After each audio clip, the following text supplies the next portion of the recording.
Biyahe patungong Lagim, ang kwento ng haunted bus. Bagong salta sa Maynila si Ken, dala ang pangarap na makaahon sa hirap. Walang gaanong kaibigan, walang pamilya sa lungsod. Kaya't nang matanggap siya bilang bus driver sa isang lumang kumpanya, labis ang kanyang tuwa. Pasensya na kung medyo luma na ang mga unit namin, sabi ng supervisor. Ngunit wala siyang pakialam, trabaho ang importante. Binigyan siya ng shift sa gabi, alas 11 ng hating gabi, hanggang madaling araw.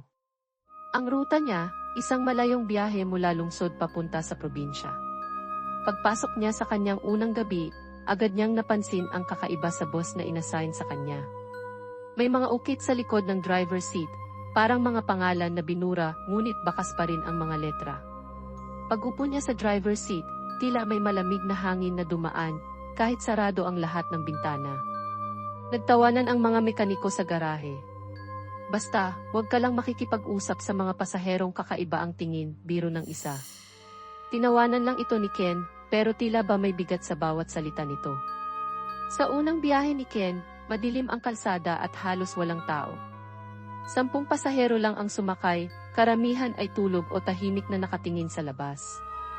Habang umaandar ang bus, napansin niyang may isang babaeng nakaupo sa dulong bahagi, nakasuot ng puting bestida.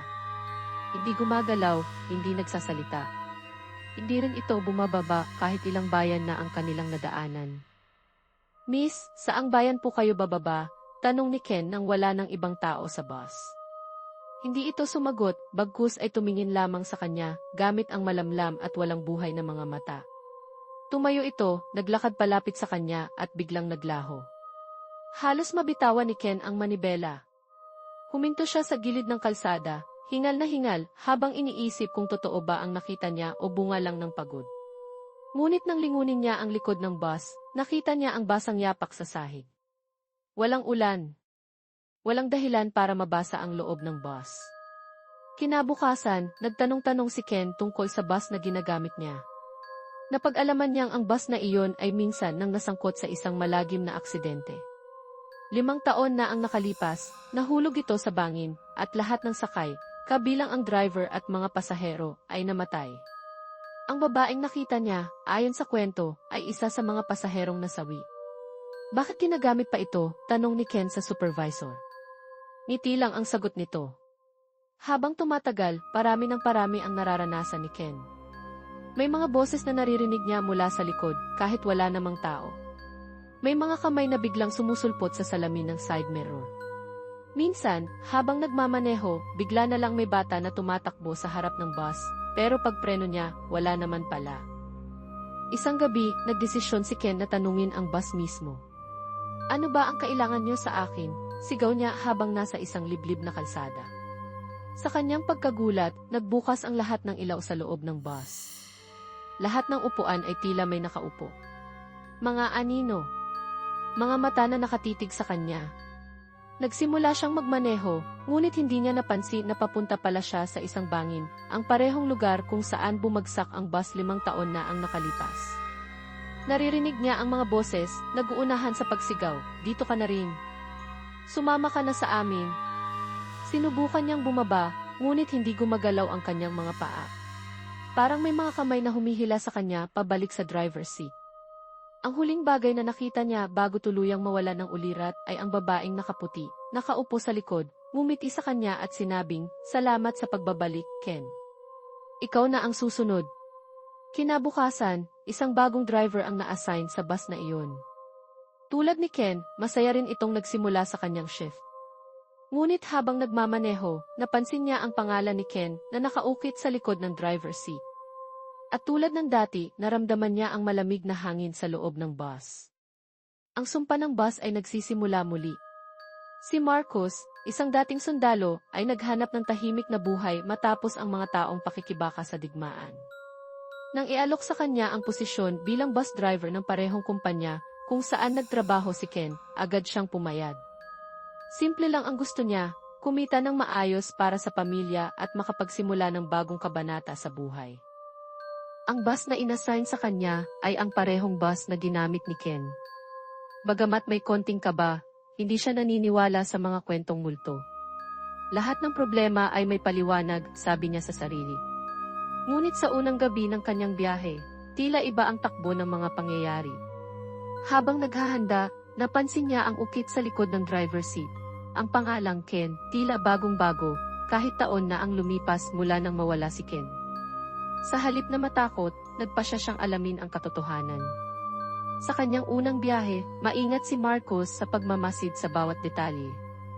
Sa gitna ng gabi, nang marating nila ang isang liblib na bahagi ng ruta, nagsimulang magpatugtog ang radyo kahit naka-off ito. Bumubulong ang mga boses. Marcos. Napalingon siya, ngunit walang ibang tao sa bus. Napansin niyang dumarami ang pasahero, ngunit ang iba ay tila kakaiba, maputla, malamig, at walang emosyon.